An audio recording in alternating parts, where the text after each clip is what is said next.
Electroplating का अगर हम शुरू में ये देखें कि इलेक्ट्रोप्लेटिंग क्यों करवाई जाती है, या आपके पास इलेक्ट्रोप्लेटिक चीज़ें हैं डिफरेंट, जैसे गोल्ड प्लेटेड होते हैं, ज्वेलरी होती है, या गोल्ड प्लेटेड डिफरेंट चीज़ें आपको मिलती हैं, वो इलेक्ट्रोप्लेटेड होती हैं। इस तरह डिफरेंट इंडस्ट्रीज में जैसे गाड़ियों की बॉडीज जो सी होती हैं वो इलेक्ट्रोप्लेटेड होती हैं, उन पे जो कलर किया जाता है। इससे हम किसी चीज़ के ऊपर भी कोई भी मेटल डिपॉजिट करवा सकते हैं बाय यूजिंग इलेक्ट्रोप्लेटिंग। तो ये जिसका नाम बता रहा है electro and plating, electro is by use of electrolysis, and plating आपको समझ आ रहा है, जो प्लेटिंग होती है, गोल्ड प्लेट, सिल्वर प्लेट। इसी जी बेटा। से जो शिप्स के ऊपर प्लेटिंग करते हैं जिंक की, वो भी लाइक इलेक्ट्रो प्लेटिंग ही होती है एक तरह से। नहीं नहीं, वो गैल्वेनाइजिंग होती है, वो और चीज़ है। अ, वो रिएक्टिविटी की बेस पे करते हैं। जिंक मोर रिएक्टिव होता है ना आयरन से, तो वो पहले इलेक्ट्रॉन लूज करता है, तो हम उस बेस पे वो करवाते हैं, वो गैल्वेनाइजिंग है। ओके। उसमें ना देखें, इलेक्ट्रोप्लेटिंग में हमारा पूरा सेल बनता है ना, इसमें बैटरी लगती है और सारा काम होता है, फिर इलेक्ट्रोप्लेटिंग होती है। शिप पे जो हम पेंट करते हैं वो सिंपल पेंट कर देना है, उस उधर कोई सेल नहीं बना। वो शिप है, शिप की मेटल की बॉडी है, उसके ऊपर आपने मोर रिएक्टिव मेटल को पेंट कर दिया, कलर कर दिया, तो वो सिंपल आपके पास एक पेंट हो गया उसके ऊपर, जिसको हम गैल्वेनाइजिंग बोलते हैं। कि एक मोर रिएक्टिव चीज़ को एक लेस रिएक्टिव मेटल के ऊपर जब हम पेंट कर देते हैं, कोट कर देते हैं, तो उसको हम गैल्वेनाइजिंग बोलते हैं। और उसके लिए जिंक यूज़ होता है, क्योंकि वो ज़्यादा रिएक्टिव होता है, और रिएक्टिव मेटल्स पहले इलेक्ट्रॉन लूज करते हैं तो वो ख़राब हो जाता है, और आपका आयरन जो सा है वो सेव हो जाता है। तो ये वो कहानी है सारी। तो वो चीज़ नहीं है इसमें, क्योंकि हमारे पास सेल बन रहा होता है ना बैटरी के साथ, तो ये उसमें नहीं आता। तो ये हमारे पास है इलेक्ट्रोलिसिस। और ये आप प्लेट करवा रहे हैं, यानी किसी चीज़ को भी, गोल्ड की, सिल्वर की, क्रोमियम की, जिंक की, किसी चीज़ की भी आप प्लेटिंग करवा दें by the use of current, by the use of electrolysis, by the use of electricity, उसको हम कहते हैं electroplating. Similar to that of electro refining, change थोड़ा सा चेंज है बस, बाकी और कुछ भी नहीं इसमें चेंज होता। इन केस ऑफ इलेक्ट्रोप्लेटिंग, तो देखें क्या होता है। अगर मैं सेल बनाता हूँ पहले,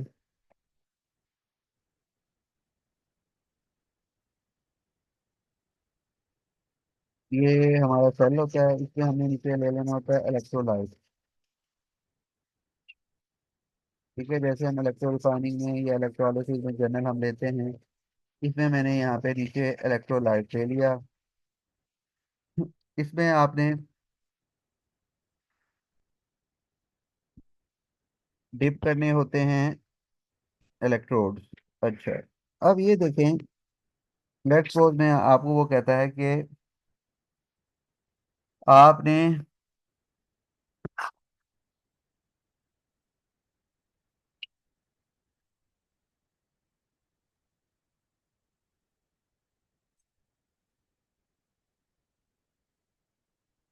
कॉपर की इलेक्ट्रोप्लेटिंग करवानी है ऑन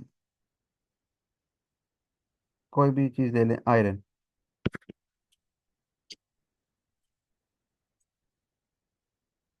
ठीक है, ये क्वेश्चन भी काफ़ी इंपॉर्टेंट है एटीपी के लिए। एटीपी पेपर में क्वेश्चन नंबर 4 में आ जाता है इलेक्ट्रोप्लेटिंग का। तो अब आपने देखें, आयरन लेना है और कॉपर लेना है। आपने आयरन के ऊपर कॉपर की प्लेटिंग करवानी है। तो अब ज़रा ज़रा ध्यान से सुने, किस तरह आपने कौन सी चीज़ लेनी है।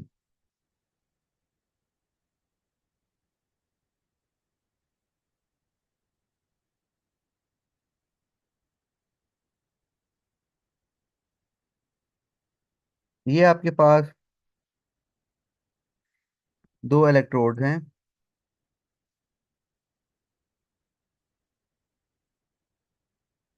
और इनको हमने डिप किया हुआ है इनके इलेक्ट्रोलाइट, इसके इलेक्ट्रोलाइट को सोचें। अब देखें इलेक्ट्रोप्लेटिंग जब दो चीज़ें होती हैं, एक एनोड और कैथोड। जैसे आपने कल पढ़ा था कि इलेक्ट्रो रिफाइनिंग में इम्प्योर को आप ले लेते हैं एनोड, और प्योर को आप उसी का प्योर आप ले लेते हैं कैथोड। एनोड इलेक्ट्रॉन लूज करता है, एनोड खुद इलेक्ट्रॉन लूज करता है, और इलेक्ट्रॉन्स एक्सटर्नल वायर से होके कैथोड की तरफ जाते हैं। और जब वो इलेक्ट्रॉन लूज करता है, इम्प्योर मेटल जो भी होगा वो आयंस बनाएगा। आयंस सोल्यूशन में आते हैं, पॉजिटिव आयंस होते हैं, और वो माइग्रेट करते हैं टुवर्ड्स कैथोड। ये हमने कल पढ़ा था इलेक्ट्रो रिफाइनिंग में। अब इसमें भी यही काम होता है। ये आपका एनोड है, ये आपका कैथोड है। अब ये देखें, जिस चीज़ की इलेक्ट्रोप्लेटिंग आपने करवानी है, मैंने कॉपर की करवानी है, कॉपर की मैंने करवानी है ना आयरन के ऊपर।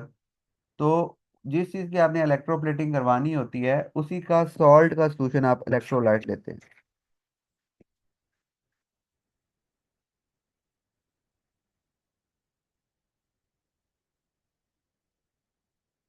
कॉपर सल्फेट ले लें, कॉपर नाइट्रेट ले लें।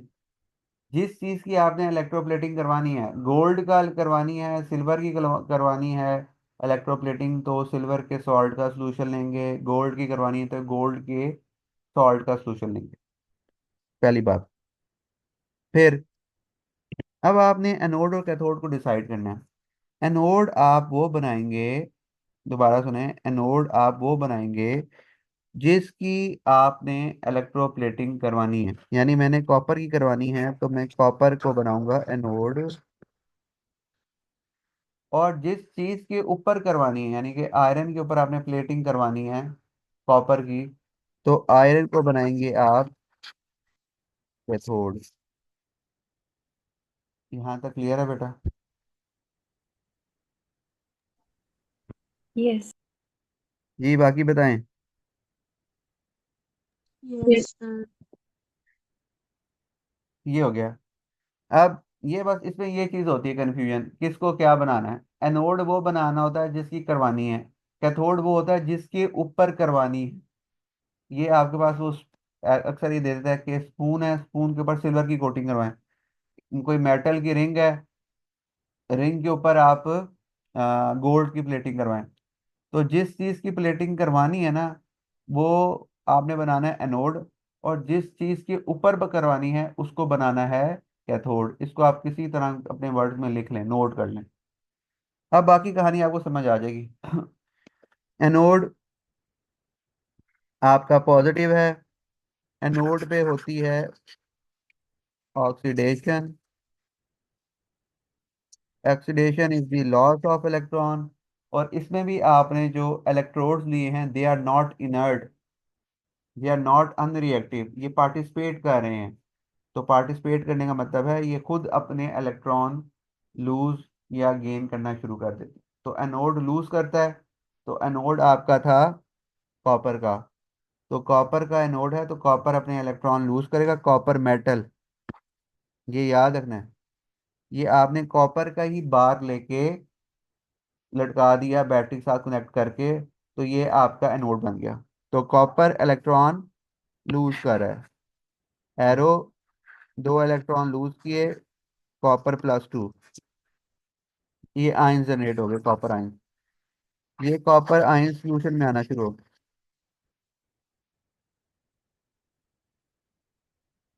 और ये आपका जैसे हमारा इलेक्ट्रो रिफाइनिंग में होता है, एनोड आपका खत्म होना शुरू हो जाएगा टाइम के साथ साथ। जितना जैसे जैसे इलेक्ट्रॉन लूज करते जाएगा, आयंस बनते जाएंगे, आयंस सोल्यूशन में आते जाएंगे, और वो आपका एनोड खत्म होता जाएगा। एक टाइम आएगा कि एनोड आपका टोटल खत्म हो जाएगा, तो तब आपकी ये इलेक्ट्रोप्लेटिंग स्टॉप हो जाएगी। इलेक्ट्रॉन वो लूज कर रहा है, इलेक्ट्रॉन का ट्रांसफर होता है एक्सटर्नल वायर से। तो ये देखिए बाहर से इलेक्ट्रॉन्स का ट्रांसफर मैंने शो करवाया हुआ है, पॉजिटिव टू नेगेटिव जा रहे हैं। आयंस की मूवमेंट होती है विद इन द सॉल्यूशन। तो ये देखें आपने बनाए कॉपर की आयंस।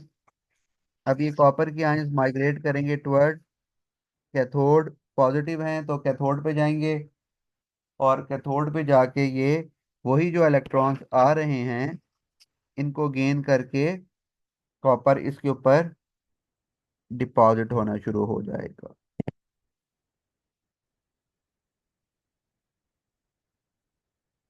इस तरह इसके ऊपर इसकी लेयर बनना शुरू हो जाएगी कॉपर में। तो कैथोड से अगर हम रिएक्शन लेके आयनी हाफ इक्वेशन पूछी जाती है, तो वो कॉपर की आयंस कैथोड पे गए, इलेक्ट्रॉन गेन किए और कॉपर डिपॉजिट। कॉपर का कलर रस्ट ब्राउन। तो ऑब्जर्वेशन क्या आएगी कि rust brown metal deposit on the cathode, या कैथोड का साइज इंक्रीज कर रहा है, एनोड का साइज डिक्रीज कर रहा है, एनोड खत्म हो रहा है बिकॉज वो अपने इलेक्ट्रॉन लूज कर रहा है और आयंस बना के सोल्यूशन में आ रहे हैं। तो this is the electroplating of copper on iron. Simple है। जिस चीज़ की करवानी है उसको एनोड, जिसके ऊपर करवानी है उसको कैथोड। एनोड इलेक्ट्रॉन्स लूज करेगा, आयंस बनेंगे। ठीक है। इलेक्ट्रॉन्स एक्सटर्नल वायर्स होके कैथोड पे आते हैं। आयंस जो आपके होते हैं वो सोल्यूशन में रहते हैं, वो पॉजिटिव आयंस होते हैं, तो वो पॉजिटिव आयंस आपके माइग्रेट करते हैं टुवर्ड्स कैथोड। पॉजिटिव नेगेटिव तरफ जाता है और इलेक्ट्रॉन कैथोड पे होती है reduction. Reduction is the gain. Electron gain होते हैं और वो रिड्यूस होके डिपॉजिट हो जाता है metal. This is electroplating. Simple है। इलेक्ट्रोप्लेटिंग आपको कोई भी आ सकती है, क्रोमियम की, कॉपर की, गोल्ड की, सिल्वर की, एक ही तरीके से होनी है। कोई इसमें कोई मेन डिफरेंस नहीं होता। बस आपने ये याद रखना है एनोड किसको लेना है, कैथोड किसको लेना है, इलेक्ट्रोलाइट क्या लेना है। जिस चीज़ की करवानी है ना, कॉपर की, गोल्ड की, सिल्वर की, उसी का सॉल्ट का सॉल्यूशन लेना है, इलेक्ट्रोलाइट। बस। और इस तरह आप रिएक्शन इसके लिख सकते हैं। अच्छा, अब ये इसका अक्सर ये पूछ लेता है यूज़, कि हम इलेक्ट्रोप्लेटिंग क्यों करवाते हैं। अच्छा, उससे पहले हम एटीपी का, अगर हम इसको, अगर आपको लेट्स सपोज एटीपी में आ जाता है इलेक्ट्रोप्लेटिंग, कोई रिंग दे देता है या कोई स्पून दे देता है, तो आपने स्पून बना देना है कैथोड के ऊपर, स्पून सी शेप बना के। एक चीज़ को आप वहाँ पे लिखेंगे कि आप इसको रेगुलर बेसिस पे आपका जो कैथोड है उसको रोटेट करते रहेंगे। क्यों रोटेट करते रहते हैं, वही आपको रीज़न समझ आती है इसकी। सर ताकि इवन डिपॉजिट हो जाए सारी। हाँ जी। रिंग होगा, रिंग ले रहे हैं या आप इस तरह का स्पून ले रहे हैं, कोई भी मटेरियल आप ले रहे हैं, तो आप उसे वहाँ पे लिखेंगे, ये मेंशन करता है वो, कि ये लिखना होता है आपने कि आपने उसको रेगुलर बेसिस पे रोटेट करना है स्पून को या रिंग को, ताकि इवनली डिपॉजिट हो जाए। आपका जो मेटल कोट हो रहा है ऊपर, वो इवनली डिस्ट्रीब्यूट हो जाए, इवनली कोट हो जाए। तो ये आपने ये क्वेश्चन भी आ जाता है, रीजनिंग क्वेश्चन भी आ जाता है, लेकिन आपने in case of ATP paper आपने याद रखना, तो ये है। फिर ये क्वेश्चन आता है कि इलेक्ट्रोप्लेटिंग क्यों करवाई जाती है, इसका यूज़ क्या है, इसका पर्पस क्या है, क्या ज़रूरत पड़ी हमें इलेक्ट्रोप्लेटिंग करवाने की। जी, क्या रीज़न समझ आती है आपको।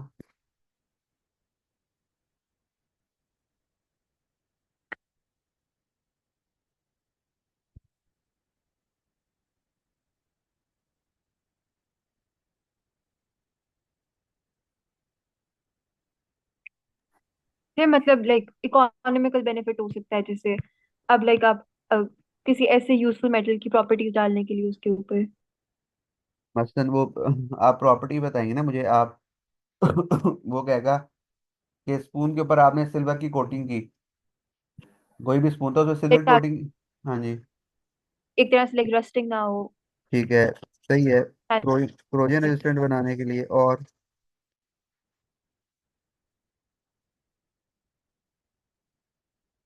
अपीयरेंस भी तो उसकी बेहतर होगी ना। समझ आ रही है।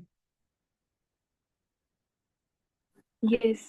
शाइनी अपीयरेंस हो जाएगी, क्रोजन रेजिस्टेंट हो जाएगा, या आप कोई भी प्रॉपर्टी दे सकते हैं उसकी स्ट्रेंथ।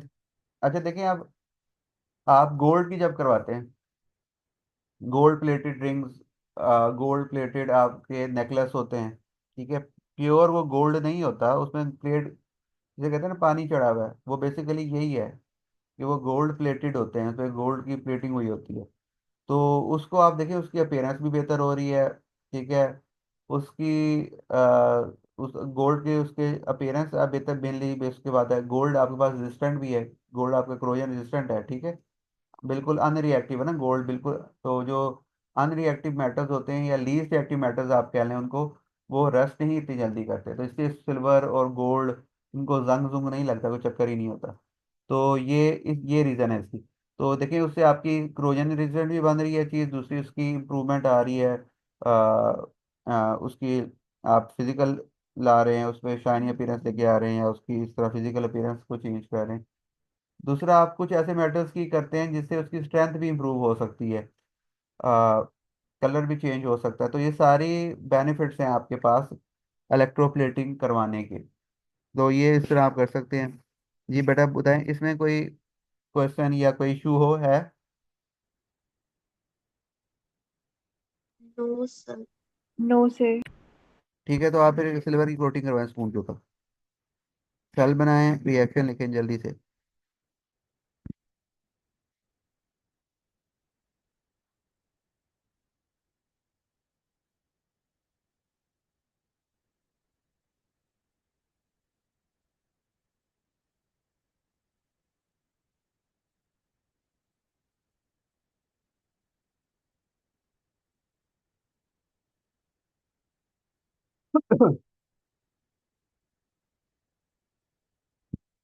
सिल्वर आपने याद रखना है Ag होता है, और इसका चार्ज +1 हमेशा सिल्वर +1 बनाता है।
तय हो गई। ठीक है, सिल्वर आपने, जो सिल्वर का आप लेंगे वो आपने करवानी है, तो इट विल बी एनोड। और स्पून जो लेंगे वो आप बना, तो स्पून ही शेप बना के कैथोड बना लेंगे, ठीक है। और नीचे इलेक्ट्रोलाइट सिल्वर का सॉल्ट का सॉल्यूशन ले लेंगे। अब सिल्वर इलेक्ट्रॉन लूज करेगा, तो एनोड से आपकी इक्वेशन बनेगी सिल्वर Ag, इलेक्ट्रॉन लूज किया Ag+1 प्लस एक इलेक्ट्रॉन, और इसी की ऑपोजिट आपकी कैथोड पे हो जाएगा Ag+1, वही इलेक्ट्रॉन गेन करेंगे और Ag बन जाएगा। तो silver shiny metal appear on the cathode, ये ऑब्जर्वेशन आ जाएगी। और कैथोड का साइज भी इंक्रीज करेगा, एनोड का साइज डिक्रीज करेगा। तो ये सारी प्लेट हो जाएगा। इसको आप रेगुलर बेसिस पे स्पून को रोटेट करेंगे ताकि इवनली डिस्ट्रीब्यूट हो जाए। जी बेटा हो गया, बाकी बात आए। Yes sir. इसको नोट भी करना है भाई साथ साथ। चलें ये करें, गोल्ड की प्लेटिंग करवाएं।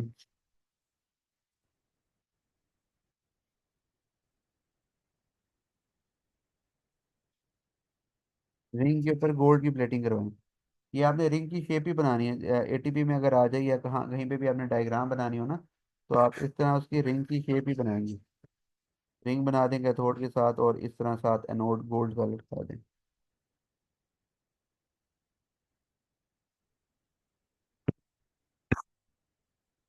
गोल्ड की वैलेंसी क्या होती है?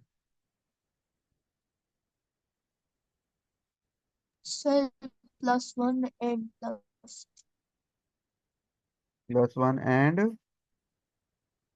+3। जी +1 +3 दोनों शो करता है, ठीक है। +1 भी +3 भी, तो आप जो भी ले लें।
जी बेटा, हो गया है।